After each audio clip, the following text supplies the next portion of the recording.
Hi hello everyone, welcome to my channel Srishti tutorial for maths. ನಾನು ಇವತ್ತು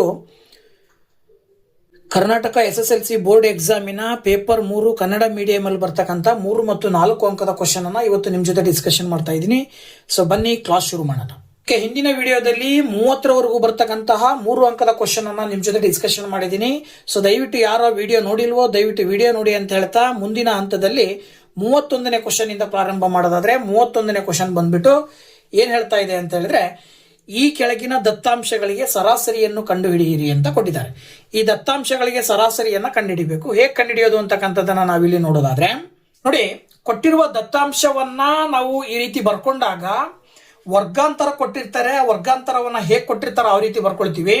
ಮತ್ತೆ ಆವೃತ್ತಿ ಅಂದ್ರೆ FI ಅಂತ ಹೇಳ್ತೀವಿ, ಅದನ್ನು ಕೂಡ ಕೊಟ್ಟಿರ್ತಾರೆ. ಇದಾದ ನಂತರ ನಾವು ಆ ಎಲ್ಲಾ ಆವೃತ್ತಿಯ ಸಂಖ್ಯೆಗಳನ್ನ ಒಟ್ಟಾಗಿ ಕೂಡಿದಾಗ ಸಮ್ ಆಫ್ FI ಅಂತ ಕರಿತೀವಿ. ಅಂದ್ರೆ ಆವೃತ್ತಿಗಳ ಮೊತ್ತ 20 ಅಂತ ತಗೊಳ್ತೀವಿ. ಇನ್ನ ಮಧ್ಯ ಬಿಂದು ಅಂತ ಹೇಳಿದೆ. ಮಧ್ಯ ಬಿಂದುವನ್ನ ನಾವು ಕಂಡುಹಿಡಿಬೇಕು. ಹೇಗೆ ಕಂಡುಹಿಡಿಬೇಕಪ್ಪ ಅಂತ ಹೇಳಿದ್ರೆ, ಕೊಟ್ಟಿರುವ ವರ್ಗಾಂತರಗಳ ಕೆಳಮಿತಿ ಮತ್ತು ಮೇಲ್ಮಿತಿಗಳನ್ನ ಕೂಡಿ 2ರಿಂದ ಭಾಗಾಕಾರ ಮಾಡಬೇಕು. ಸೊ ಕೆಳಮಿತಿ 5, ಮೇಲ್ಮಿತಿ 15 ಅಂತ ಹೇಳಿದ್ರೆ 20 ಆಗತ್ತೆ. 20ರ ಅರ್ಧ 10. ಹಾಗೆ 15ಕ್ಕೆ 25 ಕೂಡಿದ್ರೆ 40 ಬರುತ್ತೆ. 40ರ ಅರ್ಧ 20. 25ಕ್ಕೆ 35 ಕೂಡಿದ್ರೆ 60 ಬರುತ್ತೆ. 60ರ ಅರ್ಧ 30. ಹಾಗೆ 35ಕ್ಕೆ 45 ಕೂಡಿದ್ರೆ 80 ಬರುತ್ತೆ. 80ರ ಅರ್ಧ 40. ಹಾಗೆ 45ಕ್ಕೆ 55 ಕೂಡಿದ್ರೆ 100 ಬರುತ್ತೆ. 100ರ ಅರ್ಧ 50 ಅಂತೇಳಿ ನಾವು ಮಧ್ಯ ಬಿಂದುಗಳನ್ನ ಬರ್ಕೊಳ್ತೀವಿ. ಈ ರೀತಿ ಮಧ್ಯ ಬಿಂದುಗಳನ್ನ ಬರೆದುಕೊಂಡ ನಂತರದಲ್ಲಿ ಮಧ್ಯ ಬಿಂದು ಮತ್ತು ಆವೃತ್ತಿಯನ್ನ ಗುಣಾಕಾರ ಮಾಡಿ ಗುಣಲಬ್ಧವನ್ನ ಇಲ್ಲಿ ಬರ್ಕೊಳ್ಬೇಕು. ಅದನ್ನ ನಾವು FI ಇಂಟು XI ಅಂತ ತಗೊಂತೀವಿ. ಕಾರಣ ಇಷ್ಟೇ, ಸರಾಸರಿಯ ಸೂತ್ರ ಬಂದ್ಬಿಟ್ಟು sum of FI into XI divided by sum of FI ಅಂತಕ್ಕಂಥ ಸೂತ್ರ ಇದೆ. ಆ ಸೂತ್ರಕ್ಕೆ ನಾವು ಬೆಲೆಗಳನ್ನ ಹಾಕಬೇಕಾಗಿರೋದ್ರಿಂದಾಗಿ ಈಗ ನೋಡಿದಾಗ ಆವೃತ್ತಿ ಮತ್ತು ಮಧ್ಯ ಬಿಂದುವನ್ನ ಗುಣಾಕಾರ ಮಾಡಿದ್ರೆ 2 ಹತ್ಲೆ 20, 3 20 60, 5 ಇಂಟು 30 ಮಾಡಿದ್ರೆ 150, 7 ಇಂಟು 40 ಮಾಡಿದ್ರೆ 280 ಬರುತ್ತೆ. ಹಾಗೇನೆ 3 ಇಂಟು 50 ಮಾಡಿದ್ರೆ 150 ಬರುತ್ತೆ. ಇಲ್ಲಿ ಸೂತ್ರದಲ್ಲಿ sum of FI into XI ಇರೋದ್ರಿಂದ ಆವೃತ್ತಿ ಮತ್ತು ಮಧ್ಯ ಬಿಂದುವಿನ ಗುಣಲಬ್ಧವನ್ನ ಕೂಡ್ಕೋಬೇಕು. ಅಷ್ಟನ್ನು ಕೂಡಿದಾಗ ಅದನ್ನ ನಾವು sum of FI into XI ಅಂತ ಕರಿತೀವಿ. ಅದು ಬಂದ್ಬಿಟ್ಟು ಇಷ್ಟನ್ನು ಕೂಡಿದಾಗ 660 ಬರ್ತಾ ಇದೆ.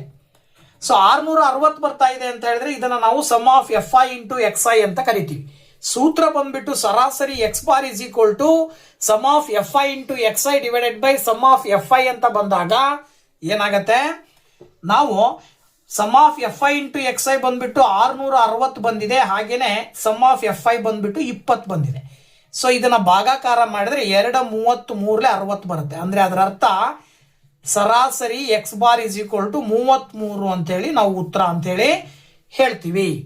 ಓಕೆನಾ. ನೆಕ್ಸ್ಟ್ 31ನೇ ಕ್ವಶನ್ ನಲ್ಲಿ ಅಥವಾ ಅಂತ ಕೊಟ್ಟು ಇನ್ನೊಂದು ಆಪ್ಷನ್ ಕೊಟ್ಟಿದ್ದಾರೆ. ಅದು ಕೂಡ ದತ್ತಾಂಶಗಳಿಗೆ ಸಂಬಂಧಪಟ್ಟಿದ್ದು. ಈ ಕೆಳಗಿನ ದತ್ತಾಂಶಗಳಿಗೆ ಬಹುಲಕವನ್ನು ಕಂಡುಹಿಡಿಯಿರಿ ಅಂತೇಳಿ.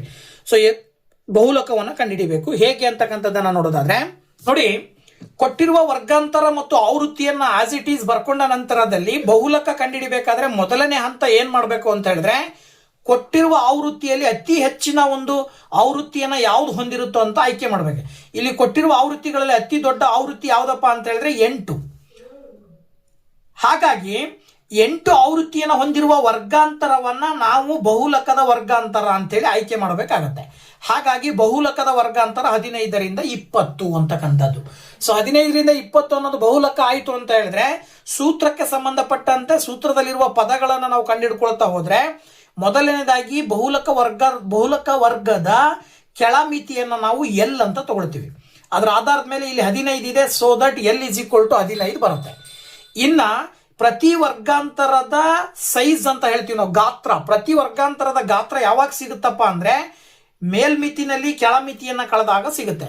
ಈಗ ನೀವು ಬಹುಲಕದ ವರ್ಗಾಂತರವನ್ನೇ ಆಯ್ಕೆ ಮಾಡಿದ್ರೆ 20ರಲ್ಲಿ 15 ಕಳೆದ್ರೆ 5. ಅಲ್ಲಿಗೆ ಹೆಚ್ಚು ಅಂದ್ರೆ ಗಾತ್ರ, ಬಹುಲಕದ ವರ್ಗಾಂತರದ ಗಾತ್ರ ಬಂದ್ಬಿಟ್ಟು 5 ಅಂತ ಬರ್ಕೊಳ್ತೀವಿ. ಇದಾದ ನಂತರ F1 ಅಂತ ಇದೆ. F1 ಅಂದ್ರೆ ಏನಪ್ಪಾ ಅಂದ್ರೆ, ನೀವು ಬಹುಲಕದ ವರ್ಗ ಅಂತೇಳಿ ಆಯ್ಕೆ ಮಾಡಿರ್ತೀರಿ. ಆ ಬಹುಲಕದ ವರ್ಗಾಂತರದ ಆವೃತ್ತಿಯನ್ನ ನಾವು F1 ಅಂತ ತಗೊಳ್ತೀವಿ. F0 ಅಂತ ಹೇಳಿದ್ರೆ ಅದರ ಹಿಂದಿನ ವರ್ಗಾಂತರದ ಆವೃತ್ತಿಯನ್ನ F0 ಅಂತ ತಗೊಳ್ತೀವಿ. ಅಂದ್ರೆ ಇದು F1 ಆಗತ್ತೆ, ಇದು F0 ಆಗತ್ತೆ. ಅದೇ ರೀತಿ ಬಹುಲಕ ವರ್ಗಾಂತರದ ಮುಂದಿನ ವರ್ಗಾಂತರದ ಆವೃತ್ತಿಯನ್ನ F2 ಅಂತ ತಗೊಂತೀವಿ. ಅದ್ರ ಪ್ರಕಾರ F1 8, F0 5, F2 4. ಈ ಎಲ್ಲಾ ಬೆಲೆಗಳನ್ನ ಸೂತ್ರಕ್ಕೆ ಅಪ್ಲೈ ಮಾಡಿದ್ರಿ ಅಂದ್ರೆ ಬಹುಲಕದ ಸೂತ್ರ L plus F1 minus F0 divided by 2 into F1 minus F0 minus F2 into H ಅಂತ. ಈ ಎಲ್ಲಾ ಬೆಲೆಗಳನ್ನ ಸೂತ್ರದಲ್ಲಿ ಹಾಕಿದಾಗ 15 plus 8 minus 5 divided by 2 into 8 minus 5 minus 4 into 5 ಅಂತ ತಗೊಳ್ತೀರಾ. 8ರಲ್ಲಿ 5 ಕಳೆದ್ರೆ 3, 2 8 16, 2ಕ್ಕೂ ಚಿಹ್ನೆ ಮೈನಸ್ ಇರೋದ್ರಿಂದ 5ಕ್ಕೆ 4 ಕೂಡಿದ್ರೆ 9 ಬರುತ್ತೆ. ಈಗ ನೀವು 16ರಲ್ಲಿ 9 ಕಳೆದ್ರೆ 7, ಪಕ್ಕದಲ್ಲಿ ಇಂಟು 5 ಇದೆ. 3 ಮತ್ತೆ 5 ಗುಣಾಕಾರ ಮಾಡಿದ್ರೆ 15 ಬರುತ್ತೆ. ಈಗ 7ರಿಂದ 15 ಭಾಗಾಕಾರ ಮಾಡಿದ್ರೆ 2.143 ಬಂತು. ಪಕ್ಕದಲ್ಲಿರುವ 15 ಕೂಡಿದಾಗ 17.143 ಬರುತ್ತೆ.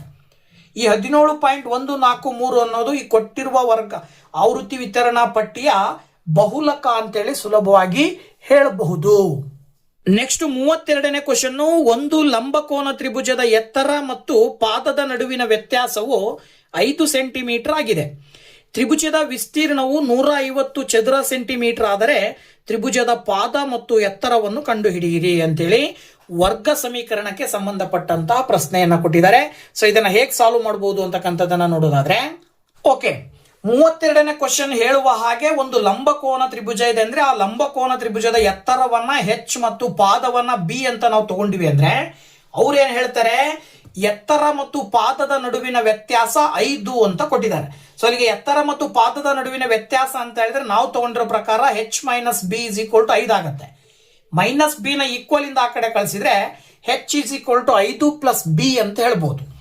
ಈಗ ಅವರೇ ಕೊಟ್ಟಿದ್ದಾರೆ ತ್ರಿಭುಜದ ವಿಸ್ತೀರ್ಣ ಇಸ್ ಈಕ್ವಲ್ ಟು 150 ಚದರ ಸೆಂಟಿಮೀಟರ್. ನಮಗೆ ಗೊತ್ತು ತ್ರಿಭುಜದ ವಿಸ್ತೀರ್ಣ ಕಂಡುಹಿಡಿಯುವ ಸೂತ್ರ ಅರ್ಧ ಇಂಟು ಪಾದ ಇಂಟು ಎತ್ತರ, ದಟ್ ಈಸ್ ಈಕ್ವಲ್ ಟು 150 ಅಂತ ತಗೊಂಡ್ರೆ ಅರ್ಧ ಇಂಟು ಪಾದವನ್ನ ಬಿ ಅಂತ ತಗೊಂಡ್ರೆ H ಅಂತ ಹೇಳಿದ್ರೆ ಇಲ್ಲಿ ಕೊಟ್ಟಿರುವ ಪ್ರಕಾರ H ಅನ್ನ ನಾವು 5 ಪ್ಲಸ್ ಬಿ ಅಂತ ತಗೊಂಡಿದೀವಿ. ಅದ್ರ ಪ್ರಕಾರ 5 ಪ್ಲಸ್ ಬಿ ಮಾಡಿದ್ರೆ ದಟ್ ಈಸ್ ಈಕ್ವಲ್ ಟು 150. ಎರಡನ್ನ ಈಕ್ವಲ್ ಇಂದ ಆ ಕಡೆ ಕಳಿಸಿದ್ರೆ ಇಂಟು 2 ಆಗುತ್ತೆ. 150 2ರಿಂದ ಗುಣಾಕಾರ ಮಾಡಿದ್ರೆ 300 ಬರುತ್ತೆ. ಅದನ್ನ ಈಕ್ವಲ್ ಇಂದ ಈ ಕಡೆ ತಗೊಳ್ತೀವಿ ನಾವು. ವರ್ಗ ಸಮೀಕರಣದ ಮೂಲ ರೂಪದಲ್ಲಿ ಬರ್ಕೊಳ್ಬೇಕಾಗಿರೋದ್ರಿಂದ ಮೈನಸ್ 300 ಆಗುತ್ತೆ. ಇನ್ನ ಇಲ್ಲಿ ಬಿ ಇಂಟು 5 ಮಾಡಿದ್ರೆ 5b ಬರುತ್ತೆ. ಬಿ ಇಂಟು ಬಿ ಮಾಡಿದ್ರೆ ಬಿ ಸ್ಕ್ವೇರ್ ಬರುತ್ತೆ. ಈಗ ಬಿ ಸ್ಕ್ವೇರ್ ಮೊದಲು ಬರ್ಕೊಳ್ತೀವಿ, ಆಮೇಲೆ 5b ಬರ್ಕೊಳ್ತೀವಿ, ಆಮೇಲೆ ಇದನ್ನ ಈ ಕಡೆ ತಗೊಂಬಂದಾಗ ಮೈನಸ್ 300 ಇಸ್ ಈಕ್ವಲ್ ಟು 0. ಇದು ವರ್ಗ ಸಮೀಕರಣದ ರೂಪಕ್ಕೆ ಬಂತು. ಈ ವರ್ಗ ಸಮೀಕರಣದ ರೂಪದಲ್ಲಿರುವಂತಹ ಒಂದು ವರ್ಗ ಸಮೀಕರಣವನ್ನ ಅಪವರ್ತನ ವಿಧಾನದ ಮೂಲಕ ಬಿ ನ ಬೆಲೆಯನ್ನ ಕಂಡುಹಿಡ್ಕೊಳ್ತೀವಿ. ಏನ್ ಮಾಡ್ತೀವಿ, ಬಿ ಸ್ಕ್ವೇರ್ ನ ಸಹಗುಣಕ ಮತ್ತು ಸಾಮಾನ್ಯ ಸಂಖ್ಯೆಯನ್ನ ಗುಣಾಕಾರ ಮಾಡಿದ್ರೆ ಮೈನಸ್ 300 ಬರುತ್ತೆ. ಈಗ ನೀವು ಎರಡು ಸಂಖ್ಯೆಗಳನ್ನ ಗುಣಾಕಾರ ಮಾಡಬೇಕು. ಗುಣಾಕಾರ ಮಾಡಿದಾಗ ಮೈನಸ್ 300 ಬರಬೇಕು. ಕೂಡಿದ್ರೆ ಅಥವಾ ಕಳೆದ್ರೆ ಪ್ಲಸ್ 5 ಬರಬೇಕು. ಆ ರೀತಿ ತಗೊಳ್ಳೋದಾದ್ರೆ ಪ್ಲಸ್ 20 ಇಂಟು ಮೈನಸ್ 15 ಮಾಡಿದ್ರಿ ಅಂತ ಹೇಳಿದ್ರೆ ನಿಮಗೆ ಮೈನಸ್ 300 ಬರುತ್ತೆ. ಹಾಗೇನೆ 20ರಲ್ಲಿ 15 ಕಳೆದ್ರೆ 5 ಬರುತ್ತೆ. ಆಗ ಈ 5b ಅನ್ನ ನಾವೇನಂತ ಬರ್ಕೊಳ್ಬಹುದು, plus 20b minus 15b minus 300 is equal to 0 ಅಂತ ಬರ್ಕೊಂಡಾಗ ಯಾವುದೇ ರೀತಿನಲ್ಲೂ ಬೆಲೆಯ ವ್ಯತ್ಯಾಸ ಆಗಲ್ಲ. ಇದಾದ ನಂತರ ಈ ಎರಡು ಪದಗಳ ಒಂದು ಗುಂಪು, ಈ ಎರಡು ಪದಗಳ ಒಂದು ಗುಂಪು ಮಾಡಿದ್ರೆ ಈ ಎರಡೂ ಪದಗಳಲ್ಲೂ ಬಿ ಕಾಮನ್ ಇದೆ. ಬಿ ತೆಗೆದ್ರಿ ಅಂದ್ರೆ ಹೊರಗಡೆ ಬ್ರಾಕೆಟ್ ನ ಒಳಗಡೆ ಬಿ ಇಲ್ಲಿ 20 ಅಂದ್ರೆ ಬಿ ಪ್ಲಸ್ 20 ಉಳ್ಕೊಳ್ಳುತ್ತೆ. ಮೈನಸ್ ಅದೇ ರೀತಿ ಈ ಎರಡು ಪದಗಳಲ್ಲಿ 15 ಕಾಮನ್ ಇದೆ. ಮೈನಸ್ 15 ಹೊರಗಡೆ ತೆಗೆದ್ರೆ ಬ್ರಾಕೆಟ್ ಒಳಗಡೆ ಬಿ ಪ್ಲಸ್ 20 ಉಳ್ಕೊಳ್ಳುತ್ತೆ. ಈಗ ಇದೊಂದು ಗುಂಪು, ಇದು ಒಂದು ಗುಂಪು ಅಂತ ತಗೊಂಡ್ರೆ ಈ ಎರಡೂ ಗುಂಪಿನಲ್ಲಿ ಬಿ ಪ್ಲಸ್ 20 ಅನ್ನುವಂತ ಅಪವರ್ತನ ಎರಡೂ ಕಡೆ ಇದೆ. ಹಾಗಾಗಿ ಬಿ ಪ್ಲಸ್ 20 ಅನ್ನೋದು ಒಂದು ಅಪವರ್ತನ ಆದ್ರೆ ಇನ್ನು ಉಳಿದಿರೋದು ಈ ಗುಂಪಲ್ಲಿ ಬಿ, ಇನ್ನು ಈ ಗುಂಪಲ್ಲಿ ಉಳಿದಿರೋದು minus 15, that is equal to 0. ಈಗ ನೀವು ಬಿ ನ ಬೆಲೆ ಕಂಡುಹಿಡಿಬೇಕಂದ್ರೆ ಶೂನ್ಯತೆಯನ್ನ ಕಂಡುಹಿಡಿತಾ ಇದ್ದೀರಾ. ಹಾಗಾಗಿ ಈ ಬೆಲೆಗಳನ್ನ ಈಕ್ವಲ್ ಟು 0 ಅಂತ ತಗೊಂಡ್ರೆ ಎರಡೂ ಅಪವರ್ತನಗಳನ್ನ B plus 20 is equal to 0 ಅಥವಾ B minus 15 is equal to 0. ಅಲ್ಲಿಗೆ 20 ಆ ಕಡೆ ಹೋದ್ರೆ ಮೈನಸ್ 20 ಬರುತ್ತೆ, ಮೈನಸ್ 15 ಆ ಕಡೆ ಹೋದ್ರೆ ಪ್ಲಸ್ 15 ಬರುತ್ತೆ. ನಾವಿಲ್ಲಿ ತ್ರಿಭುಜದ ಪಾದವನ್ನ ಕಂಡುಹಿಡಿಬೇಕಾಗಿರೋದ್ರಿಂದ ಅಂದ್ರೆ ಮೆಜರ್ಮೆಂಟ್ ಅನ್ನ ತಗೊಳ್ಬೇಕಾದಾಗ ಧನಾತ್ಮಕ ಚಿಹ್ನೆಯನ್ನ ಯಾವ ಸಂಖ್ಯೆ ಹೊಂದಿರುತ್ತೋ ಅದನ್ನ ಉತ್ತರ ಅಂತ ಕನ್ಸಿಡರ್ ಮಾಡ್ತೀವಿ. ಹಾಗಾಗಿ ಬಿ ನ ಬೆಲೆ 15 ಬಂದಿದೆ. ಅಂದ್ರೆ ಬಿ ನ ಬೆಲೆ 15 ನಾವು ಈ ಒಂದು ಭಾಗಕ್ಕೆ ಅಪ್ಲೈ ಮಾಡಿದಾಗ ಹೆಚ್ ನ ಬೆಲೆ ಸಿಗುತ್ತೆ. 5 ಪ್ಲಸ್ ಬಿ ಮಾಡಿದ್ರೆ 5 ಪ್ಲಸ್ 15 ಮಾಡಿದ್ರೆ 20. ಅದರ ಅರ್ಥ ಅವ್ರು ಕೇಳಿದರೆ ತ್ರಿಭುಜದ ಪಾದ ಮತ್ತು ಎತ್ತರ ಕಂಡು ಹಿಡಿಯಿರಿ ಅಂತೇಳಿ. ನಾವು ಪಾದವನ್ನ ಬಿ ಅಂತ ತಗೊಂಡಿದೀವಿ, ಎತ್ತರವನ್ನ ಹೆಚ್ ಅಂತ ತಗೊಂಡಿರೋದ್ರಿಂದ ಪಾದ ಬಂದ್ಬಿಟ್ಟು 15 ಸೆಂಟಿಮೀಟರ್ ಆದ್ರೆ ಎತ್ತರ ಬಂದ್ಬಿಟ್ಟು 20 ಸೆಂಟಿಮೀಟರ್ ಅಂತ ಹೇಳಿ ಹೇಳ್ಬೇಕಾಗತ್ತೆ. ಓಕೆ, ಇನ್ನು ನೆಕ್ಸ್ಟ್ 33ನೇ ಕ್ವಶನ್ ಕೊಟ್ಟಿದ್ದಾರೆ. ತ್ರಿಕೋನಮಿತಿಗೆ ಸಂಬಂಧಪಟ್ಟಾಗೆ 2 ಆಪ್ಷನ್ ಇದೆ, 2ರಲ್ಲಿ ಒಂದನ್ನು ಆಯ್ಕೆ ಮಾಡಬೇಕಾಗತ್ತೆ. ಮೌಲ್ಯೀಕರಿಸಿ ಅಂತೇಳಿ ಈ ಒಂದು ಬೆಲೆಗಳನ್ನ ಕೊಟ್ಟಿದ್ದಾರೆ, ತ್ರಿಕೋನಮಿತಿಯ ಅನುಪಾತಗಳನ್ನ ಕೊಟ್ಟಿದ್ದಾರೆ. ಅದನ್ನ ಬಳಸ್ಕೊಂಡು ನೀವು ಮೌಲ್ಯವನ್ನ ಕಂಡುಹಿಡಿಬೇಕು. ಓಕೆನಾ? ನೋಡಿ, ಇದನ್ನ ತುಂಬಾ ಸುಲಭವಾಗಿ ನಾವು ತ್ರಿಕೋನಮಿತಿಗೆ ಸಂಬಂಧಪಟ್ಟಂತ ಕೋನದ ಒಂದು ಟೇಬಲ್ ಬರುತ್ತೆ. ಆ ಟೇಬಲ್ ಅನ್ನ ಬಳಕೆ ಮಾಡಿ ಸುಲಭವಾಗಿ ಹೇಳ್ಬೋದು. ಕಾಸ್ 60 ಡಿಗ್ರಿಯ ವ್ಯಾಲ್ಯೂ 1/2 ಬರುತ್ತೆ. ಅದರ ಪಕ್ಕ ಇರುವ 2 ಇಂಟು ಅಂತ ಬರ್ಕೊಳ್ತೀರಾ. ನೆಕ್ಸ್ಟ್ ಟ್ಯಾನ್ 45 ಡಿಗ್ರಿಯ ಬೆಲೆ 1 ಬರುತ್ತೆ. ಮೈನಸ್ √3 ಇಂಟು ಕೊಸಿಕೆಂಟ್ 60 ಡಿಗ್ರಿಯ ಬೆಲೆ 2/√3 ಬರುತ್ತೆ.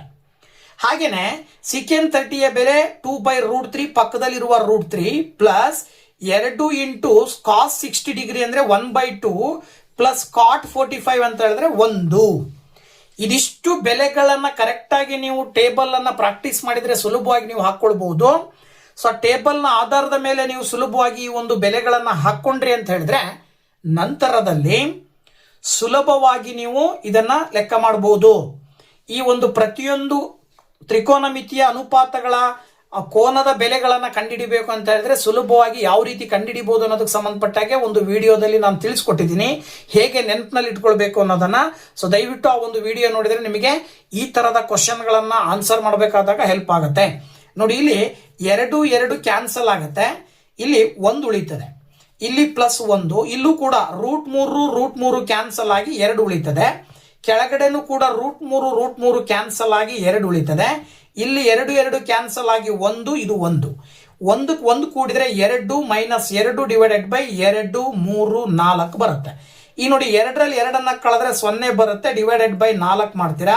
0 ಡಿವೈಡೆಡ್ ಬೈ 4 ಅಂದ್ರೆ ಕಂಪ್ಲೀಟ್ ಆಗಿ ಉತ್ತರ ಬಂದ್ಬಿಟ್ಟು 0 ಬರುತ್ತೆ. 0 ಬೈ ಎನಿಥಿಂಗ್ ಈಸ್ 0 ಅಂತೇಳಿ ಹೇಳ್ತೀವಿ ನಾವು. ಅದರ ಆಧಾರದ ಮೇಲೆ ಉತ್ತರ ಬಂದು 0 ಬರ್ತಾ ಇದೆ. ಓಕೆನಾ? ಇನ್ನು ಅದೇ 33ನೇ ಕ್ವಶನ್ ಅಲ್ಲಿ ಆಪ್ಷನಲ್ ಬಂದ್ಬಿಟ್ಟು ಸಾಧಿಸಿ ಅಂತ ಕೊಟ್ಟಿದ್ದಾರೆ. ತ್ರಿಕೋನಮಿತಿಗೆ ಸಂಬಂಧಪಟ್ಟಂತಹ ಸೂತ್ರಗಳನ್ನ ಬಳಸಿ cos cube theta plus sine cube theta divided by cos theta plus sine theta plus cos cube theta minus sine cube theta divided by cos theta minus sine theta is equal to 2 ಎಂದು ಸಾಧಿಸಿ ಅಂತ ಕೊಟ್ಟಿದ್ದಾರೆ. So ಇದನ್ನ ಹೇಗೆ ಮಾಡಬಹುದು ಅನ್ನೋದನ್ನ ನೋಡೋದಾದ್ರೆ ನೋಡಿ, ಕೊಟ್ಟಿರುವ ಪ್ರಶ್ನೆಯ ಎಡಭಾಗವನ್ನ ಆಸ್ ಇಟ್ ಈಸ್ ಬರ್ಕೊಂಡು ಈಗ ನೀವು cos cube theta plus sine cube theta ಅಂದ್ರೆ ಸೂತ್ರ ಬರುತ್ತೆ. ಏನಪ್ಪ? A cube plus B cube ಸೂತ್ರ. ಈ ಕಡೆ A cube minus B cube ಸೂತ್ರ ಬರುತ್ತೆ. 2 ಸೂತ್ರಗಳನ್ನ ಬಳಕೆ ಮಾಡಿದೀವಿ ನಾವು.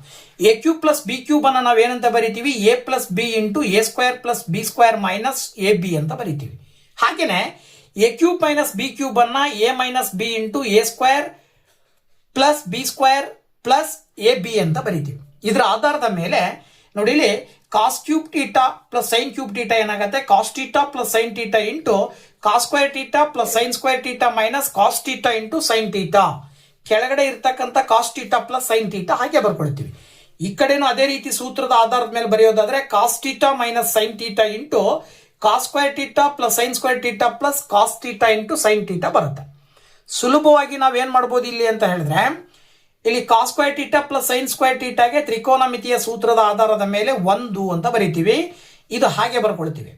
ಪ್ಲಸ್ ಇಲ್ಲೂ ಕೂಡ ಅಷ್ಟೇ, ಕಾಸ್ ಥೀಟಾ ಮೈನಸ್ ಸೈನ್ ಥೀಟಾದ ನಂತರ cos square theta plus sine square theta ಅಂದ್ರೆ 1 ಬರುತ್ತೆ, plus cos theta into sine theta. ಸ್ವಲ್ಪ ಅಬ್ಸರ್ವ್ ಮಾಡಿದ್ರೆ ಮೇಲ್ಗಡೆ ಛೇದದಲ್ಲಿ ಮತ್ತೆ ಅಂಶದಲ್ಲಿ 2ರಲ್ಲೂ ಕೂಡ cos theta plus sine theta cancel ಆಗುತ್ತೆ. ಇಲ್ಲೂ ಕೂಡ cos theta minus sine theta cancel ಆಗುತ್ತೆ. ಇನ್ನು ಉಳಿದಿರೋದು ಇಲ್ಲಿ 1 minus cos theta into sine theta, ಕೆಳಗಡೆ ಈ ಕಡೆ 1 plus cos theta into sine theta, ಕೆಳಗಡೆ 2 ಕಡೆನೂ ಕ್ಯಾನ್ಸಲ್ ಆಗಿದೆ. 1 1 2 ಬರುತ್ತೆ. ಇಲ್ಲೂ ಕೂಡ minus cos theta into sine theta plus cos theta into sine theta cancel ಆಗುತ್ತೆ. ಉತ್ತರ ಏನ್ ಬಂತು? 2. ಇದು ಬಲಭಾಗಕ್ಕೆ ಸಮ ಇದೆ ಅಂತ ಹೇಳ್ತೀವಿ ನಾವು. ಗೊತ್ತಾಯ್ತಲ್ಲ? ಆದ್ದರಿಂದ ಏನ್ ಹೇಳ್ಬೋದು ನಾವಿಲ್ಲಿ? ಎಡಭಾಗ ಇಸ್ ಈಕ್ವಲ್ ಟು ಬಲಭಾಗ ಅಂತೇಳಿ ಸುಲಭವಾಗಿ ಹೇಳಬಹುದಾಗಿದೆ. ಓಕೆನಾ? ಇನ್ನ 4 ಅಂಕದ ಮೊದಲನೇ ಕ್ವಶನ್ ನೋಡೋದಾದ್ರೆ ನಕ್ಷೆಗೆ ಸಂಬಂಧಪಟ್ಟಿದ್ದು ರೇಖಾತ್ಮಕ ಸಮೀಕರಣಗಳ ಜೋಡಿಯನ್ನ ನಕ್ಷೆಯ ವಿಧಾನದಿಂದ ಬಿಡಿಸಿ ಅಂತ ಕೊಟ್ಟಿದ್ದಾರೆ. ಸೊ ಇದಕ್ಕೆ ನಾವು ಗ್ರಾಫ್ ಅನ್ನ ಹೇಗೆ ಹಾಕ್ಬಹುದು ಅನ್ನೋದನ್ನ ನೋಡೋದಾದ್ರೆ ನೋಡಿ, ಕೊಟ್ಟಿರುವ 2 ರೇಖಾತ್ಮಕ ಸಮೀಕರಣಗಳನ್ನ ಈ ಕಡೆ ಒಂದು ಎರಡು ಈ ರೀತಿ ಬರ್ಕೊಂಡು ಲೆಕ್ಕ ಹಾಕಬೇಕು. ಲೆಕ್ಕ ಹಾಕಿದ ನಂತರ ನಮಗೆ ಬರುವಂತಹ ನಿರ್ದೇಶಾಂಕಗಳ ಬಿಂದುಗಳನ್ನ ಈ ರೀತಿ ಒಂದು ಟೇಬಲ್ ನಲ್ಲಿ ಹಾಕೊಳ್ಬೇಕು. ಎರಡಕ್ಕೂ ಒಂದು ಟೇಬಲ್. ಇದರಲ್ಲಿ ಬಂದಿರುವಂತಹ ಬಿಂದುಗಳನ್ನ ಗ್ರಾಫ್ ನ ಮುಖಾಂತರ ನಾವು ಬಿಂದುಗಳನ್ನ ಆಯ್ಕೆ ಮಾಡಿ ಆ ಬಿಂದುಗಳನ್ನ ಮಾರ್ಕ್ ಮಾಡಿ ಗೆರೆ ಎಳೆದಾಗ 2 ಗೆರೆಗಳು ಎಲ್ಲಿ ಛೇದಿಸುತ್ತವೆಯೋ ಆ ಒಂದು ಛೇದಿಸಿದ ಬಿಂದುವನ್ನ ಎಕ್ಸ್ ಮತ್ತು ವೈ ನ ಬೆಲೆ ಅಂತ ಆಯ್ಕೆ ಮಾಡ್ತೀವಿ. ಇದರ ಆಧಾರದ ಮೇಲೆ ಕೊಟ್ಟಿರುವಂತಹ ಒಂದು ಸಮೀಕರಣ 2x + y = 8, ಈ ಕಡೆ x + y = 6. 2 ಚರಾಕ್ಷರಗಳಲ್ಲಿ ಒಂದು ಚರಾಕ್ಷರ ಎಡಭಾಗ ಇನ್ನೊಂದು ಬಲಭಾಗಕ್ಕೆ ಬರೋ ರೀತಿಯಲ್ಲಿ ಸಮೀಕರಣವನ್ನ ನಾವು ಈ ರೀತಿ ಸೆಟ್ ಮಾಡ್ಕೊಳ್ಬೇಕು. y ಇಲ್ಲೇ ಇಟ್ಕೊಂಡ್ರೆ 2x ಈ ಕಡೆ ಬಂದ್ರೆ -2x ಆಗುತ್ತೆ. ಈ ಸಮೀಕರಣದಲ್ಲೂ x ಈ ಕಡೆ ಬಂದ್ರೆ -x ಆಗುತ್ತೆ. ಈಗ ನಾವು x ಗೆ ಬೆಲೆ ಹಾಕಿದ್ರೆ y ನ ಬೆಲೆ ಸಿಗುತ್ತೆ. ಹಾಗಾಗಿ x ಗೆ ನಾನು 0 ಅಂತ ಹಾಕಿದೆ ಅಂತ ಹೇಳಿದ್ರೆ y = 8 - 2 × 0 ಮಾಡಿದ್ರೆ 0 ಬರುತ್ತೆ. ಅಲ್ಲಿಗೆ y ನ ಬೆಲೆ 8 ಬಂತು. ಅಲ್ಲಿಗೆ ಒಂದು ಬಿಂದು 0,8 ಅಂತ ಹೇಳಿದ್ರೆ 0,8 ಅಂತ ಬರೀತೀರಾ. ಹಾಗೆ x ನ ಬೆಲೆ 2 ಹಾಕಿದ್ರಿ ಅಂತ ಹೇಳಿದ್ರೆ 2 × 2 ಮಾಡಿದ್ರೆ 4 ಬರುತ್ತೆ. 8ರಲ್ಲಿ 4 ಅನ್ನ ಕಳೆದ್ರೆ 4 ಉಳ್ಕೊಳ್ಳುತ್ತೆ. ಮತ್ತೊಂದು ಬಿಂದು ಸಿಕ್ತು ನಿಮಗೆ 2,4. ಇದೇ ರೀತಿ ಈ ಸಮೀಕರಣದ 2 ಬೆಲೆಗಳನ್ನ ಒಂದು 0 ಇನ್ನೊಂದು 2 ಅಂತ ತಗೊಂಡ್ರೆ x ಇರೋ ಜಾಗದಲ್ಲಿ 0 ಹಾಕಿದ್ರೆ 6 - 0 ಮಾಡಿದ್ರೆ 6 ಬರುತ್ತೆ. ಹಾಗೇನೆ 6 - 2 ಮಾಡಿದ್ರೆ 4 ಬರುತ್ತೆ. ಇದರ ಅರ್ಥ 0,6 ಮತ್ತೆ 2,4 ಅಂತಕ್ಕಂತಹ ಬಿಂದುಗಳು ಸಿಕ್ಕುವು. ಈ ಬಿಂದುಗಳನ್ನ ನಕ್ಷೆಯಲ್ಲಿ ನಾವು ತೋರಿಸೋದಾದ್ರೆ ಮೊದಲನೇ ಬಿಂದು ಬಂದು 0,8 ಅಂತ. ಅದು ಎಲ್ಲಿ ಬರುತ್ತೆ? x ಅಕ್ಷದಲ್ಲಿ 0, y ಅಕ್ಷದಲ್ಲಿ 8 ಅಂದ್ರೆ ಈ ಪಾಯಿಂಟ್ ಅಲ್ಲಿ ಬರುತ್ತೆ. ಈ ಪಾಯಿಂಟ್ ಅನ್ನ ನೀವು ಮಾರ್ಕ್ ಮಾಡಬೇಕಾಗತ್ತೆ 0,8 ಅಂತ ಹೇಳಿ. ಒಂದು ಬಿಂದುವನ್ನ ಮಾರ್ಕ್ ಮಾಡಿದಿರಿ. ಅದೇ ರೀತಿ ಎರಡನೇ ಬಿಂದು 2,4, x ಅಕ್ಷದಲ್ಲಿ 2, y ಅಕ್ಷದಲ್ಲಿ 4 ಅಂತ ಹೇಳಿದ್ರೆ ಈ ಪಾಯಿಂಟ್ ಬರುತ್ತೆ. ಈ ಪಾಯಿಂಟ್ ಅನ್ನ ನೀವು 2,4 ಅಂತ ಹೇಳಿ ಮಾರ್ಕ್ ಮಾಡ್ತೀರಾ. ಈಗ ಈ 2 ಬಿಂದುಗಳನ್ನ ಹಾದು ಹೋಗುವಂತೆ ಒಂದು ಸ್ಕೇಲ್ ತಗೊಂಡು ಗೆರೆ ಎಳೆದಾಗ ಈ ರೀತಿ ಗೆರೆ ಬರುತ್ತೆ. ಅದನ್ನ ನಾವು 2x + y = 8 ಈ ಒಂದು ಸಮೀಕರಣದ ರೇಖೆ ಅಂತ ಹೇಳ್ಬೋದು. ಇನ್ನ ಈ ಬಿಂದುಗಳನ್ನ ತಗೊಂಡ್ರೆ 0,6 ಅಂದ್ರೆ x ಅಕ್ಷದಲ್ಲಿ 0, y ಅಕ್ಷದಲ್ಲಿ 6 ಅಂತ ಹೇಳಿದ್ರೆ ಇಲ್ಲಿ ಬರುತ್ತೆ. ಸೊ ಈ ಪಾಯಿಂಟ್ ಅನ್ನ ಮಾರ್ಕ್ ಮಾಡಿ 0,6 ಅಂತ ಬರೀತೀರಿ. ಇನ್ನೊಂದು ಬಿಂದು 2,4, x ಅಕ್ಷದಲ್ಲಿ 2, y ಅಕ್ಷದಲ್ಲಿ 4 ಅಂದ್ರೆ ಈಗ ಆಲ್ರೆಡಿ ಮಾರ್ಕ್ ಮಾಡಿದ್ರೆ ಅದೇ. ಈಗ ಈ ಬಿಂದುವಿನ ಮೇಲೆ ಹಾದು ಹೋಗುವಂತೆ ಒಂದು ಗೆರೆಯನ್ನ ಹಾಕಿದಾಗ ಈ ರೀತಿ ಗೆರೆ ಬರುತ್ತೆ. ಅದನ್ನ ನಾವು x + y = 6 ಸಮೀಕರಣದ ರೇಖೆ ಅಂತ ಹೇಳ್ತೀವಿ. ನಾನು ಆಗ್ಲೇ ಹೇಳಿದ ಹಾಗೆ ಈ 2 ಸಮೀಕರಣಗಳ ರೇಖೆಗಳು ಯಾವ ಬಿಂದುವಿನಲ್ಲಿ ಛೇದಿಸುತ್ತವೆಯೋ ಆ ಬಿಂದುವನ್ನ x ಮತ್ತು y ನ ಬೆಲೆ ಅಂತ ತಗೊಳ್ತೀವಿ. ಅಂದ್ರೆ x ಅಕ್ಷಕ್ಕೆ ಈ ಒಂದು ಬಿಂದುವಿನಿಂದ ನೀವು ಈ ರೀತಿ ಡಾಟ್ ಲೈನ್ ಹಾಕೊಂಡು ಬಂದ್ರಿ ಅಂದ್ರೆ x ನ ಅಕ್ಷದಲ್ಲಿ 2 ಬರುತ್ತೆ. ಹಾಗೆ y ನ ಅಕ್ಷಕ್ಕೆ ಈ ರೀತಿ ಡಾಟ್ ಲೈನ್ ಹಾಕಿದ್ರೆ ಅಂದ್ರೆ y ನ ಅಕ್ಷದಲ್ಲಿ 4 ಬರುತ್ತೆ. ಇದರ ಅರ್ಥ x ನ ಬೆಲೆ 2, y ನ ಬೆಲೆ 4 ಅಂತ ಅರ್ಥ. ಓಕೆನಾ? ಸೊ ಇದು ಉತ್ತರ. ನೆಕ್ಸ್ಟ್ 35ನೇ ಕ್ವಶನ್ ಸಮಾಂತರ ಶ್ರೇಣಿಗೆ ಸಂಬಂಧಪಟ್ಟಂತೆ 2 ಆಪ್ಷನಲ್ ಆಗಿ 2 ಕ್ವಶನ್ ಕೊಟ್ಟಿದ್ದಾರೆ. ಅದರಲ್ಲಿ ಮೊದಲನೇ ಕ್ವಶನ್ 4 ಪದಗಳಿರುವ ಒಂದು ಸಮಾಂತರ ಶ್ರೇಣಿಯಲ್ಲಿ ಪದಗಳ ಮೊತ್ತವು 32 ಆಗಿದೆ. ಮೊದಲ ಮತ್ತು ಕೊನೆಯ ಪದಗಳ ಗುಣಲಬ್ಧ ಹಾಗೂ 2 ಮತ್ತು 3ನೇ ಪದಗಳ ಗುಣಲಬ್ಧಗಳ ಅನುಪಾತ 7:15 ಆಗಿದೆ.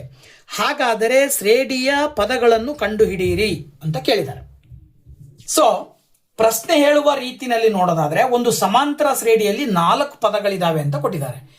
ಆ 4 ಪದಗಳನ್ನ ನಾವು ಉತ್ತರ ಕಂಡುಹಿಡಿಯಲಿಕ್ಕೆ ಬೇಕಾಗಿರುವ ರೀತಿನಲ್ಲಿ 4 ಪದಗಳನ್ನ ನಾವೇ ಆಯ್ಕೆ ಮಾಡ್ಕೊಳ್ಬೇಕು. ಹೇಗಿರ್ಬೇಕಪ್ಪ ಅಂದ್ರೆ a-3d, a-d, a+d, a+3d ಅಂತ ತಗೊಳ್ಳೋಣ. ಸುಲಭ. ಯಾಕೆ ಅಂದ್ರೆ ನಾವು a ಮತ್ತೆ d ನ ಬೆಲೆಗಳನ್ನ ಕಂಡುಹಿಡಿಯಬೇಕಾಗಿರೋದ್ರಿಂದ ಇದರಲ್ಲಿ 2 ಚಿಹ್ನೆ ಮೈನಸ್ 2 ಚಿಹ್ನೆ ಪ್ಲಸ್ ಬಂತು ಅಂದ್ರೆ ನಮಗೆ ಡೈರೆಕ್ಟ್ ಆಗಿ a ಬೆಲೆ ಸಿಕ್ಬಿಡುತ್ತೆ, ಮೈನಸ್ ಪ್ಲಸ್ ಕ್ಯಾನ್ಸಲ್ ಆಗ್ತವೆ. ಆ ಕಾರಣದಿಂದ ನಾವೇನ್ ತಗೊಳ್ಬೇಕು? a-3d, a-d, a+d, a+3d ಅಂತ ತಗೊಳ್ರಿ. ಇದರ ಆಧಾರದ ಮೇಲೆ ಅವ್ರು ಹೇಳ್ತಾರೆ 4 ಪದಗಳ ಮೊತ್ತ 32 ಅಂತ ಅವರೇ ಕೊಟ್ಟಿದ್ದಾರೆ. ಅದರ ಅರ್ಥ a-3d plus a plus D a-d plus a plus D plus a plus 3d is equal to 32. ಇದ್ರ ಪ್ರಕಾರ ಇಲ್ಲಿ ನಿಮಗೆ minus D plus D cancel ಆಗುತ್ತೆ, -3d ಪ್ಲಸ್ 3d. ಈ ಕಾರಣದಿಂದನೇ ಒಂದು ಮೈನಸ್ ಒಂದು ಪ್ಲಸ್ ತಗೊಳ್ಬೇಕಾಗಿರೋದು ನಾವು. ಈಗ ನಿಮಗೆ ಎ 4a ಬಂತು 32. 4ರಿಂದ 32ನ್ನ ಭಾಗಾಕಾರ ಮಾಡಿದ್ರೆ ನಿಮಗೆ ಏನ ಬೆಲೆ ಎಷ್ಟು ಬರುತ್ತೆ ಅಂತ ಹೇಳಿದ್ರೆ 8 ಬರುತ್ತೆ. 4 8 32 ಏನ ಬೆಲೆ ಸಿಕ್ತು.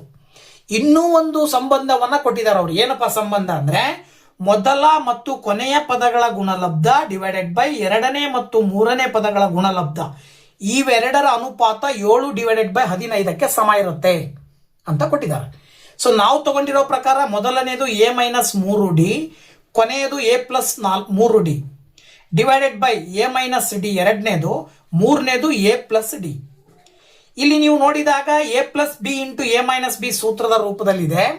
ಸೊ a+b ಇಂಟು a-b ಮಾಡಿದ್ರೆ a² ಮೈನಸ್ b² ರೂಪದಲ್ಲಿ ಬರೀತೀವಿ. ಆಗ a² ಮೈನಸ್ b ಅಂತ ಹೇಳಿದ್ರೆ 3 ಇದೆ, 3ರ ವರ್ಗ 9 ಬರುತ್ತೆ, 9d² ಆಗುತ್ತೆ. ಕೆಳಗಡೆ ಇದು ಪ್ಲಸ್ ಅಲ್ವಾ. ಸೊ a-d ಇಂಟು a+d ಮಾಡಿದ್ರೆ a² ಮೈನಸ್ d² ಬರುತ್ತೆ, is equal to 7 divided by 15. ಓರೆ ಗುಣಾಕಾರ ಮಾಡಿದ್ರೆ 15 into a² minus 9d² is equal to 7 into a² minus d² ಅಂತ ಬರ್ಕೊಳ್ತೀವಿ. ನೆಕ್ಸ್ಟ್ 15ರಿಂದ ಗುಣಾಕಾರ ಮಾಡಿದ್ರೆ ಇದು ಬರುತ್ತೆ, 7ರಿಂದ ಗುಣಾಕಾರ ಮಾಡಿದ್ರೆ ಈ ಪದಗಳು ಬರ್ತವೆ. ಈಗ ಎ ಒಂದ್ ಕಡೆ ಬರ್ಕೊಂಡು ಡಿ ಒಂದ್ ಕಡೆ ಬರ್ಕೊಂಡ್ರೆ 15a² ಇದು ಈ ಕಡೆ ಬಂದ್ರೆ -7a². ಇಲ್ಲಿ ಎಷ್ಟು 7 ಇಂಟು 7 ಗುಣಾಕಾರ ಮಾಡಿದ್ರೆ 7d² ಬರುತ್ತಲ್ವಾ. ದಟ್ ಈಸ್ ಈಕ್ವಲ್ ಟು ಇಲ್ಲಿ -135d² ಈ ಕಡೆ ಬಂದ್ರೆ +135d² ಆಗುತ್ತೆ, -7d². 15ರಲ್ಲಿ 7 ಕಳೆದ್ರೆ 8, 135ರಲ್ಲಿ 7 ಕಳೆದ್ರೆ 128. ಅಥವಾ ನೀವು d² ಇಸ್ ಈಕ್ವಲ್ ಟು ಏನ್ ತಗೊಳ್ಬಹುದು ಅಂದ್ರೆ 8a² ಡಿವೈಡೆಡ್ ಬೈ 128 ಈ ಕಡೆ ತಗೊಂಡ್ಬಂದ್ರೆ ಡಿವೈಡೆಡ್ ಬೈ 128 ಆಗುತ್ತೆ. ಅಥವಾ ನೀವು d² ನಾವು ಇಲ್ಲಿ 8ರಿಂದ 128 ಭಾಗಾಕಾರ ಮಾಡಿದ್ರೆ 16 ಬರುತ್ತೆ. 16 8 128. ಈಗ d² ಇದೆಯಲ್ಲ, ಈ d² ಗೆ ನಾವು ಕ್ಯಾನ್ಸಲ್ ಮಾಡಬೇಕು ಅಂದ್ರೆ, ಅಥವಾ ಇಲ್ಲಿ 8ನ್ನ 64 ಡಿವೈಡೆಡ್ ಬೈ 16 ಮಾಡಿದೀವಿ ಅಂದ್ರೆ 4 ಬರುತ್ತೆ. ಈಗ 4ರ ವರ್ಗ 2, 4ರ ವರ್ಗಮೂಲ 2 ಆಗುತ್ತೆ. ಹಾಗಾಗಿ 2ರ ಘಾತ 2 ಅಂತ ಬರ್ಕೊಳ್ತೀವಿ. ಎರಡೂ ಕಡೆ ಘಾತವನ್ನ ಕ್ಯಾನ್ಸಲ್ ಮಾಡಿದ್ರೆ d ಇಸ್ ಈಕ್ವಲ್ ಟು 2 ಬಂತು. ಅದನ್ನು ನಾವು ಪ್ಲಸ್ ಆರ್ ಮೈನಸ್ 2 ಅಂತ ತಗೊಳ್ಬೇಕು. ಗೊತ್ತಾಯ್ತಲ್ಲ. ಅಂದ್ರೆ ಡಿ ಗೆ 2 ಬೆಲೆಗಳು ಬರ್ತವೆ, ಒಂದು -d ಬರುತ್ತೆ, ಇನ್ನೊಂದು +d ಬರುತ್ತೆ. ಅಂದ್ರೆ ಅಲ್ಲಿಗೆ 2 ರೀತಿಯ ಸಮಾಂತರ ಶ್ರೇಣಿಗಳು ಸಿಗ್ತವೆ. ಹಾಗಾಗಿ ಮೊದಲನೇದನ್ನ ನೋಡೋದಾದ್ರೆ ಕೊಟ್ಟಿರುವ ಪದಗಳನ್ನೇ ನಾವೇ ತಗೊಂಡಿರೋ ಪದಗಳನ್ನ ಅಪ್ಲೈ ಮಾಡಿದಾಗ a-3d ಗೆ ಬೆಲೆಗಳನ್ನ ಹಾಕಿದ್ರೆ 8 -3 ಇಂಟು -2, a-d ಅಂದ್ರೆ 8 ಮೈನಸ್ ಆಫ್ -2, a+d ಅಂದ್ರೆ 8 ಪ್ಲಸ್ ಆಫ್ -2. ಈ ರೀತಿ ಬರ್ಕೊಂಡಾಗ ಮೈನಸ್ ಇಂಟು ಮೈನಸ್ ಪ್ಲಸ್ ಬರುತ್ತೆ, 3 2 6, 6ರಲ್ಲಿ 8 ಕಳೆದ್ರೆ 2 ಬರುತ್ತೆ. ಅದೇ ರೀತಿ ಮೈನಸ್ ಇಂಟು ಮೈನಸ್ ಪ್ಲಸ್ ಆಗತ್ತೆ, 8 2 10 ಬರುತ್ತೆ. ಗೊತ್ತಾಯ್ತಲ್ಲ. ಇದಾದ ನಂತರ ಇಲ್ಲಿ ಪ್ಲಸ್ ಇಂಟು ಮೈನಸ್ ಮೈನಸ್ ಬರುತ್ತೆ, 8ರಲ್ಲಿ 2 ಕಳೆದ್ರೆ ಇದು ಮೊದಲನೇ ಪದ ಆಕ್ಚುಲಿ 14 ಬರುತ್ತೆ ಅಲ್ವಾ. 14 ಇದು 10 6 2 ಈ ರೀತಿ ಬರ್ತದೆ. ಅದೇ ರೀತಿ ಇನ್ನೊಂದು ನಾವು ನೋಡೋದಾದ್ರೆ ಇನ್ನೊಂದು +d ಗೆ ತಗೊಂಡ್ರೆ d ನ ಬೆಲೆ +2 ಅಂತ ತಗೊಂಡ್ರೆ a-3d ಅಂತ ತಗೊಂಡ್ರೆ 8 -3 ಇಂಟು 2, 8 -2, 8 +2, 8 +3 ಇಂಟು 2. ಇದನ್ನ ಸುಲಭ ರೂಪದಲ್ಲಿ ಬರೆದಾಗ 8 3 2 6 ಬರುತ್ತೆ. 8ರಲ್ಲಿ 6 ಕಳೆದ್ರೆ 2, 8ರಲ್ಲಿ 6 ಕಳೆದ್ರೆ 2 ಬರುತ್ತೆ. ಇಲ್ಲಿ 8ರಲ್ಲಿ 2 ಕಳೆದ್ರೆ 6 ಬರುತ್ತೆ. 8ಕ್ಕೆ 2 ಸೇರಿಸಿದ್ರೆ 10 ಬರುತ್ತೆ. 3 2 6 8 14 ಬರುತ್ತೆ. ಗೊತ್ತಾಯ್ತಲ್ಲ. ಈ ಕಡೆ ಉಲ್ಟಾ ಬರುತ್ತೆ, ಮೊದಲನೇ ಪದ 14 ಆದ್ರೆ ಇಲ್ಲಿ ಕೊನೆಯ ಪದ 14 ಬರುತ್ತೆ. ಈ ರೀತಿನಲ್ಲಿ ಸಮಾಂತರ ಶ್ರೇಣಿಯನ್ನ ಬರಿಬಹುದು. ಸೊ ಸಮಾಂತರ ಶ್ರೇಣಿಯಲ್ಲಿ ಇನ್ನೊಂದು ಆಪ್ಷನಲ್ ಕ್ವಶನ್ 35ನೇದು. ಒಂದು ಪುಸ್ತಕದಲ್ಲಿ 432 ಪುಟಗಳಿವೆ. ಒಬ್ಬ ವಿದ್ಯಾರ್ಥಿಯು ಪ್ರತಿದಿನವೂ ಆ ಪುಸ್ತಕದ ನಿರ್ದಿಷ್ಟ ಸಂಖ್ಯೆಯ ಪುಟಗಳನ್ನು ಓದಲು ಬಯಸುತ್ತಾನೆ. ಅವನು ಮೊದಲನೇ ದಿನ 25 ಪುಟಗಳನ್ನು ಓದುತ್ತಾನೆ. ನಂತರದ ಪ್ರತಿದಿನದಂದು ಹಿಂದಿನ ದಿನದ ಓದಿದ ಪುಟಗಳ ಸಂಖ್ಯೆಗಿಂತ 2 ಪುಟಗಳನ್ನು ಹೆಚ್ಚಾಗಿ ಓದಲು ನಿರ್ಧರಿಸುತ್ತಾನೆ. ಹಾಗಾದರೆ ಅವನು 12 ದಿನ ಎಷ್ಟು ಪುಟಗಳನ್ನು ಓದುತ್ತಾನೆ ಎಂಬುದನ್ನು ಸೂತ್ರ ಉಪಯೋಗಿಸಿ ಕಂಡುಹಿಡಿಯಿರಿ. ವಿದ್ಯಾರ್ಥಿಯು ಪುಸ್ತಕವನ್ನು ಸಂಪೂರ್ಣವಾಗಿ ಓದಲು ತೆಗೆದುಕೊಳ್ಳುವ ದಿನಗಳ ಸಂಖ್ಯೆಯನ್ನು ಕಂಡುಹಿಡಿಯಿರಿ ಅಂತ ಕೇಳಿದ್ದಾರೆ. ಓಕೆನಾ? ಸೊ 35ನೇ ಪ್ರಶ್ನೆ ಹೇಳುವ ಹಾಗೆ ಅವ್ರು ಹೇಳ್ತಾರೆ 432 ಪುಟಗಳನ್ನ ಹೊಂದಿರುವ ಒಂದು ಪುಸ್ತಕ ಇದೆ. ಅವನು ಏನ್ ಮಾಡ್ತಾನೆ, ಮೊದಲನೇ ದಿನ 25 ಪುಟಗಳನ್ನ ಓದ್ತಾನೆ. ಅಂದ್ರೆ 25 ಮೊದಲನೇ ಪದ ಆಗತ್ತೆ. ಅದನ್ನ ನಾವು A1 ಅಂತ ಹೇಳ್ತೀವಿ ಅಥವಾ ಎ ಅಂತ ತಗೊಳ್ತೀವಿ. ಇನ್ನು ಪ್ರತಿದಿನ 2 ಪುಟ ಜಾಸ್ತಿ ಓದ್ಲಿಕ್ಕೆ ಪ್ರಾರಂಭ ಮಾಡ್ತಾನೆ. ಅಂದ್ರೆ ಈಗ ಮೊದಲನೇ ದಿನ 25 ಆದ್ರೆ ಎರಡನೇ ದಿನ 27, ಮೂರನೇ ದಿನ 29 ಈ ರೀತಿ ಓದ್ತಾನೆ. ಅಂದ್ರೆ ಸಾಮಾನ್ಯ ವ್ಯತ್ಯಾಸ 2 ಬರುತ್ತೆ.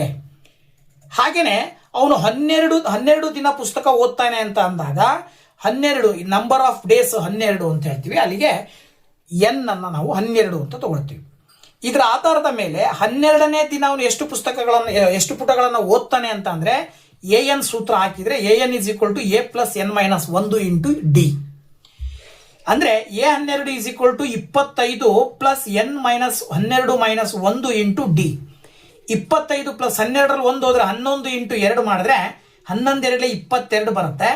ಅಲ್ಲಿಗೆ 25 + 22 ಕೂಡಿದ್ರೆ ಎಷ್ಟು ಬರುತ್ತೆ? 47 ಬರುತ್ತೆ. ಅಂದ್ರೆ ಅದರ ಅರ್ಥ ಆ ವಿದ್ಯಾರ್ಥಿಯು 12ನೇ ದಿನ ಓದುವ ಪುಟಗಳ ಸಂಖ್ಯೆ ಎಷ್ಟು ಅಂದ್ರೆ 47 ಅಂತ ನಾವು ಸುಲಭವಾಗಿ ಹೇಳ್ತೀವಿ. ಇನ್ನು ನೆಕ್ಸ್ಟ್, ಆ ವಿದ್ಯಾರ್ಥಿಯು ಪುಸ್ತಕವನ್ನು ಸಂಪೂರ್ಣವಾಗಿ ಓದಲು ತೆಗೆದುಕೊಳ್ಳುವ ದಿನಗಳು ಅಂತ ಕೇಳಿದ್ದಾರೆ. ಇದನ್ನು ಕಂಡುಹಿಡಿಬೇಕಂದ್ರೆ ನಾವು SN ಸೂತ್ರವನ್ನು ಹಾಕ್ಬೇಕು. ಹೇಗೆ ಅಂದ್ರೆ ಒಟ್ಟು ಅವರು ಆ ಪುಸ್ತಕದಲ್ಲಿರುವ ಪುಟಗಳ ಸಂಖ್ಯೆ ಕೊಟ್ಟಿದ್ದಾರೆ 432. ಅದನ್ನ SN ಅಂತ ತಗೊಂಡು ಎ ಮತ್ತೆ ಡಿ ನ ಬೆಲೆಗಳನ್ನ 25 ಮತ್ತೆ ಡಿ ಅಂತ ತಗೊಂಡ್ರೆ ಎನ್ ಕಂಡುಹಿಡಿಬೇಕು. n/2 × 2a + n - 1 × d = 432 ಹಾಕಿದ್ರೆ n/2 × 2 × 25 + n - 1 × 2 = 432 ತಗೊಂಡ್ರೆ 25 2 50 ಬರುತ್ತೆ. 2ರಿಂದ n ಗುಣಾಕಾರ ಮಾಡಿದ್ರೆ 2n - 2 = 432. ಈಗ 50ರಲ್ಲಿ 2 ಕಳೆದ್ರೆ 48 ಪ್ಲಸ್ 2n ಆಗುತ್ತೆ. ಇವೆರಡರಲ್ಲೂ 2 ಕಾಮನ್ ತೆಗೆದ್ರು ಅಂದ್ರೆ ಇಲ್ಲಿ 24, ಇಲ್ಲಿ n ಉಳಿತದೆ. 2 ಕ್ಯಾನ್ಸಲ್ ಆಗುತ್ತೆ. n ಇಂದ 24 + n ಗುಣಾಕಾರ ಮಾಡಿದ್ರೆ n² + 24 n ಬರುತ್ತೆ. 432 ಈ ಕಡೆ ತಗೊಂಡ್ಬಂದ್ರೆ -432 = 0. ಈ 432 ಸಾಮಾನ್ಯ ಸಂಖ್ಯೆಯನ್ನು ಗುಣಾಕಾರ ಮಾಡಿದ್ರೆ 432 ಮತ್ತೆ ಕೂಡಿದ್ರೆ ಅಥವಾ ಕಳೆದ್ರೆ 24 ಬರೋ ರೀತಿ ತಗೊಳ್ಳೋದಾದ್ರೆ 36 × 12 ತಗೊಳ್ತೀರಾ. ದೊಡ್ಡ ಸಂಖ್ಯೆಗೆ ಪ್ಲಸ್, ಚಿಕ್ಕ ಸಂಖ್ಯೆಗೆ ಮೈನಸ್ ತಗೊಂಡ್ರೆ ನಾವು 24n ಅನ್ನ 36n - 12n ಅಂತ ಬರ್ಕೊಳ್ಬಹುದು. ಈಗ ಇಲ್ಲಿ 2 ಪದಗಳಿದಾವೆ, ಇಲ್ಲಿ 2 ಪದಗಳಿದಾವೆ. 2 ಪದಗಳ ಕಾಮನ್ ಸಂಖ್ಯೆಯನ್ನ ತಗೊಂಡಾಗ n ಬರುತ್ತೆ. ಇಲ್ಲಿ n + 36 ಉಳಿತದೆ. ಈ ಕಡೆ 12 ಬಂದ್ರೆ n + 36 ಉಳಿತದೆ. ಅಲ್ಲಿಗೆ n + 36 ಅನ್ನೋದು ಒಂದು ಅಪವರ್ತನ, ಇನ್ನೊಂದು n - 12. ಈಗ +36 ಆ ಕಡೆ ಹೋದ್ರೆ -36 ಆಗತ್ತೆ. n ಬೆಲೆ -36. ಅಥವಾ n = ಏನಂತ ಹೇಳ್ಬೋದು, ಈ 12 ಆ ಕಡೆ ಹೋದ್ರೆ +12 ಬರುತ್ತೆ. ಅಂದ್ರೆ ಅದರ ಅರ್ಥ ಆ ವಿದ್ಯಾರ್ಥಿಯು ಪುಸ್ತಕವನ್ನು ಸಂಪೂರ್ಣವಾಗಿ ಓದಲು ತೆಗೆದುಕೊಳ್ಳುವ ದಿನಗಳು 12 ಅಂತೇಳಿ ನಾವು ಸುಲಭವಾಗಿ ಹೇಳಬಹುದು. ಸೊ ಈ ಒಂದು ವಿಡಿಯೋದಲ್ಲಿ 3 ಮತ್ತು 4 ಅಂಕದ ಕ್ವಶನ್, ಪೇಪರ್ 3 ಕನ್ನಡ ಮೀಡಿಯಂ ಅಲ್ಲಿ ಬರ್ತಕ್ಕಂಥ ಪ್ರಶ್ನೆಗಳನ್ನ ನಿಮ್ ಜೊತೆ ಡಿಸ್ಕಷನ್ ಮಾಡಿದ್ದೀನಿ. ಅದೇ 4 ಅಂಕದ 2 ಕ್ವಶನ್ ಮತ್ತು 5 ಅಂಕದ 1 ಕ್ವಶನ್ ನೆಕ್ಸ್ಟ್ ವಿಡಿಯೋದಲ್ಲಿ ನಿಮ್ ಜೊತೆ ಡಿಸ್ಕಷನ್ ಮಾಡ್ತೀನಿ. ಅಲ್ಲಿ ತನಕ ವೇಟ್ ಮಾಡ್ತಾ ಇರಿ ಅಂತ ಹೇಳ್ತಾ thank you very much. Bye bye.